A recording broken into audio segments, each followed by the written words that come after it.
हम एक लड़के माइकल को देखते हैं जो जिगसॉ किलिंग का शिकार बन चुका था और वो खुद को एक अनजान कमरे में एक जानलेवा हेलमेट में फंसा हुआ पाता है। जिगसॉ अपना मैसेज एक वीडियो टेप मैसेज के जरिए भेजता है जहाँ पर उसे पता चलता है कि आखिर उसे यहाँ पर क्यों लाया गया। असल में माइकल पुलिस का एक खबरी होता है जो लोगों के बारे में पुलिस को इंफॉर्मेशन देता है। जिगसॉ के मुताबिक उसने बहुत से लोगों की लाइफ उन्हें अरेस्ट करवा के बर्बाद कर दी। जिगसॉ के गेम के रूल के मुताबिक उसके पास सिर्फ 1 मिनट है इससे पहले कि वो मास्क लॉक हो जाए और उसकी मौत हो जाए। जिगसॉ उसे हिंट देता है कि उस लॉक की चाबी उसकी आंखों के पीछे फिक्स कर दी गई है। आज उसका इम्तिहान था कि जिन आंखों से वो लोगों पर नजर रखता था क्या उनमें से एक आंख को वो सेक्रीफाइस कर सकता है, वो भी अपनी ही जान बचाने के लिए। माइकल चाबी को निकालने के लिए बहुत कोशिश करता है लेकिन उसका कुछ भी फायदा नहीं होता और लास्ट में टाइमर एंड होने पर उसकी फेस के चीथड़े उड़ जाते हैं। दूसरी तरफ हम देखते हैं कि डिटेक्टिव एरिक की उसके बेटे के साथ बहस हो जाती है और वो गुस्से में उसे वहाँ से जाने के लिए बोलता है और बाद में जब उसे अपनी गलती का पछतावा होता है तो वो उसके पास जाने की कोशिश करता है लेकिन उसके बेटे डैनियल का कोई अता पता नहीं था। बाद में डिटेक्टिव एलिसन एरिक को माइकल की क्राइम सीन की इन्वेस्टिगेशन के लिए बुलाती है क्योंकि माइकल ने एरिक के लिए एक नोट दीवार पर छोड़ा हुआ था और यहाँ पर हमें पता चलता है कि माइकल किसी और का नहीं बल्कि एरिक का ही खबरी था जो लोगों की इंफॉर्मेशन एरिक को प्रोवाइड करता था। दीवार पर लिखे नोट और हेलमेट मास्क पर बने लोगों को देखकर वो समझ जाता है कि आखिर ये मास्क बनता कहाँ है और इसी तरह एरिक बाकी डिटेक्टिव्स के साथ वो जिगसॉ की सीक्रेट एग्जैक्ट लोकेशन को फाइंड आउट कर लेता है जहाँ जिगसॉ उन्हें कैंसर का शिकार हुआ कमजोर हालत में मिलता है और वहाँ पहुंचकर उन्हें सारी बात क्लियर हो जाती है कि असल में उन्होंने जिगसॉ को नहीं ढूंढा बल्कि जिगसॉ ने अपनी स्मार्ट प्लानिंग के थ्रू उन्हें यहाँ पर बुलाया है अपने ट्रैप में फंसाने के लिए। वहाँ सेटअप मॉनिटर्स में वो देखते हैं कि जिगसॉ ने उसके बेटे डैनियल के अलावा और भी बहुत से लोगों को पॉइजनस गैस से भरे हुए किसी घर में कैद करके रखा हुआ है और उन लोगों के पास मैक्सिमम सिर्फ 2 घंटे ही बचे हैं कि जब तक पॉइजन से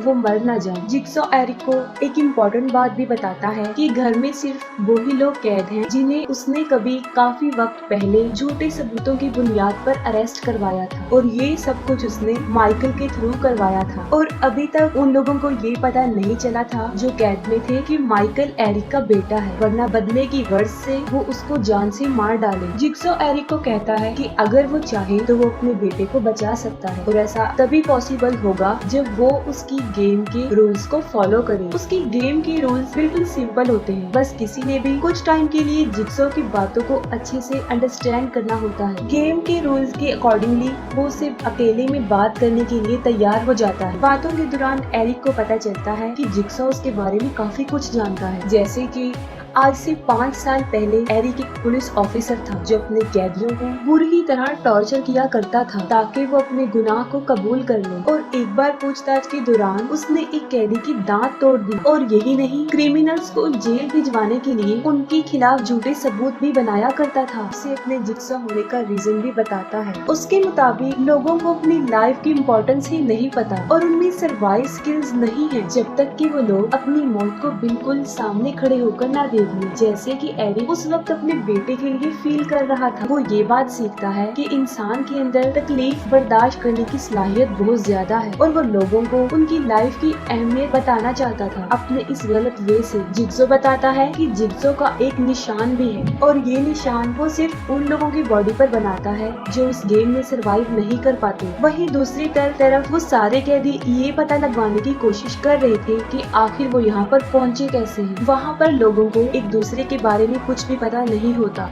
तलाशी लेते हुए अमेंडा को जिगसॉ की वो टेप मिल जाती है जिसमें उन्हें पता चलता है कि जिंदा रहने के लिए उनके पास 2 घंटे हैं जब तक कि वो पॉइजन गैस से उनकी मौत ना हो जाए। गेम को सरवाइव करने के लिए उन्हें रूम में छुपे एंटीडोट को फाइंड करना है जिसका सीक्रेट कोड जिगसॉ उन्हें पहेली के रूप में बताता है कि कोड सभी के दिमाग के पीछे मौजूद है और वो भी रेनबो की कलर की फॉर्म में है। जिगसॉ ये भी बताता है कि उन सबका उस जगह पर होना किसी एक चीज से लिंक्ड है जिसका क्लू उन्हें घर में छुपे ही एक्स मार्क से पता चलेगा। टेप रिकॉर्डर के साथ उन्हें एक की और एक नोट भी मिलता है जिसमें जिक्सॉ ने उन्हें वार्निंग दी थी कि चाबी से डोर ओपन नहीं करना, लेकिन जेवियर जिक्सॉ के रूल को इनकार करता है और चाबी से ही डोर ओपन करता है। लेकिन इससे दरवाजे के पीछे लगी पिस्टन ट्रिगर हो जाती है और डोर के हॉल से झांकते हुए गज की मौत हो जाती है। जिक्सॉ ने जानबूझकर डोर की 2 रीजन की वजह से प्रोवाइड की थी, क्योंकि उसे पता था कि उसके मना करने के बावजूद भी कोई ना कोई उस डोर को ओपन करने की कोशिश जरूर करेगा और उसकी डेथ हो जाएगी। और दूसरी तरफ लोगों को ये बताना कि रूल को फॉलो करना जरूरी है, वरना उनका अंजाम भी यही हो सकता है। और थोड़ी देर बाद रूम का दरवाजा अपने आप ही खुल जाता है और पूरे घर को अच्छे से चेक करने के बावजूद भी उन्हें वहाँ से भागने का कोई रास्ता नहीं मिलता। लेकिन बाद में उन्हें एक बेसमेंट का दरवाजा मिलता है और जब वो वहाँ पर जाते हैं जहाँ पर उन्हें जिक्सॉ का नया मैसेज, एक पुतला और कुछ और भी चीजें मिलती है और साथ में एक नाम ओबी भी दिया होता है जो उनमें से एक कैदी था। और तब उन्हें पता चलता है कि उन सबको यहाँ लाने वाला ओबी खुद ही है, लेकिन उसे खुद ये नहीं पता कि वो यहाँ पर कैसे आया। जिक्सॉ अपने मैसेज में बताता है कि उसने पॉइजन की 2 एंटीडोट भट्टी में छुपा कर रखे हैं और उनमें से एक ओबी का इनाम है सभी को किडनैप करके यहाँ पर लाने के लिए, और दूसरा उन कैदियों में से किसी एक का रिकॉर्डेड मैसेज एक पहेली थी, वो ये थी when you are in hell only devil can save you.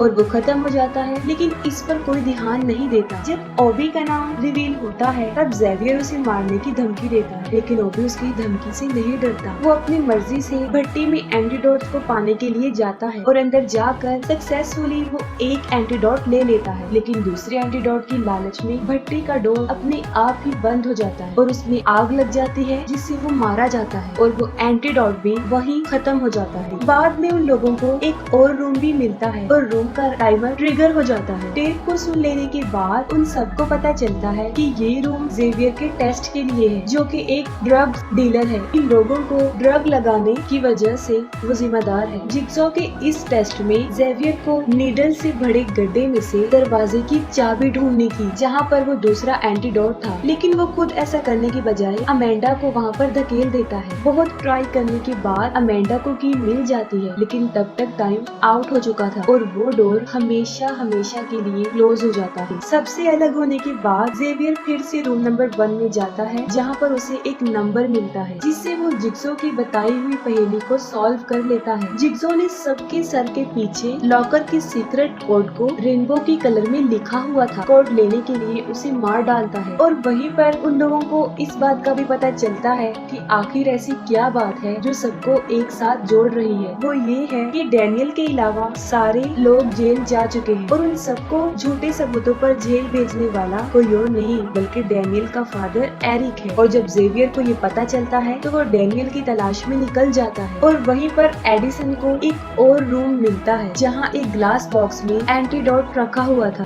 Recorder को इग्नोर करते हुए उस एंटीडोट को उठाने की कोशिश करती है, लेकिन वो उसमें फंस जाती है जिससे उसकी वेन कटने से मौत हो जाती है। और अगर वो टेप रिकॉर्डर को सुन लेती तब उसे पता चलता कि उस ग्लास बॉक्स की चाबी कहाँ पर है और शायद उसकी मौत ना होती और वो एंटीडोट को भी पा लेती। एडिसन की चीखों से जेवियर वहाँ पहुंचकर उसे ढूंढ लेता है और उसका कोड भी लेकर उसे वही मरने के लिए छोड़ देता है। थोड़ी देर बाद पॉइजन की वजह से एक लड़की की डेथ हो जाती है। काफी लोगों की बॉडी से कोड कोलैप्स करने के बाद जेवियर डैनियल की तलाश में निकल जाता है। वहीं एरिक अपने बेटे की जान खतरे में देखकर अपने होश खो बैठता है और वो जिक्सॉ को खूब मारता है उस लोकेशन का पता लगवाने के लिए जहाँ पर उसका बेटा है। और जिक्सॉ उसे एग्जैक्ट लोकेशन पर ले जाने के लिए तैयार हो जाता है, लेकिन वो एक शर्त रखता है कि अगर वो जाएगा तो वो भी अकेले। जेवियर पीछा करते हुए एक वॉशरूम में चला जाता है। जेवियर अमेंडा को धमकी देता है कि वो उन्हें उसका नंबर बताए। तब अमेंडा उसे कहती है कि आखिर वो अपने ही पीछे लिखे हुए नंबर को कैसे अंडरस्टैंड करेगा, और इस गर्ज से जेवियर अपने पीछे की स्किन को काट कर निकाल लेता है। तीनों में हाथापाई के दौरान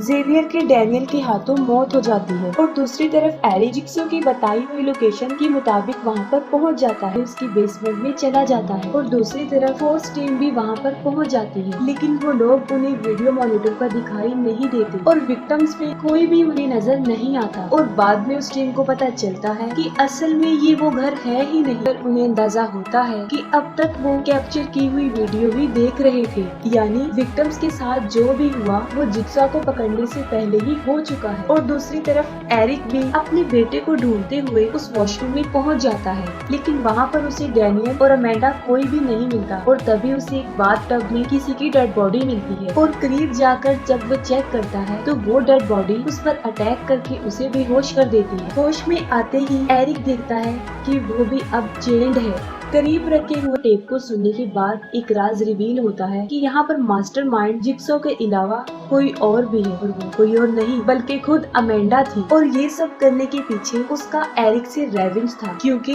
वो कोई ड्रग्स नहीं लेती थी, लेकिन झूठे सबूत इकट्ठे करके एरिक ने उसे फंसा दिया और उसे जेल हो गई। और वहीं पर कैदियों के बीच फाइनली उसे ड्रग की लत लग गई। असल में एरिक ने उसकी लाइफ बर्बाद कर दी, लेकिन वहीं पर जिक्सॉ ने उस पर से ड्रग की लत को हटाकर उसे एक नई जिंदगी दी और लाइफ की इम्पोर्टेंस बताई। और इसीलिए अमेंडा जिक्सॉ से इम्प्रेस होकर उसके अंडर काम करने लगती है। और यहाँ पर उसका पहला शिकार था एरिक, और वो खुद जानबूझकर उन कैदियों में शामिल हुई थी ताकि अपने मिशन को पूरा कर सके। और जिक्सॉ ने एरिक को ये भी बताया था कि उसका बेटा बिल्कुल सेफ जगह में है। दरअसल उसका इसी तरफ इशारा था। और अमेंडा उसे हमेशा के लिए गेम ओवर कहकर उस दरवाजे को बंद कर देती है। और जिक्सॉ की एविल स्माइल के साथ ही ये मूवी यहीं पर एंड हो जाती है।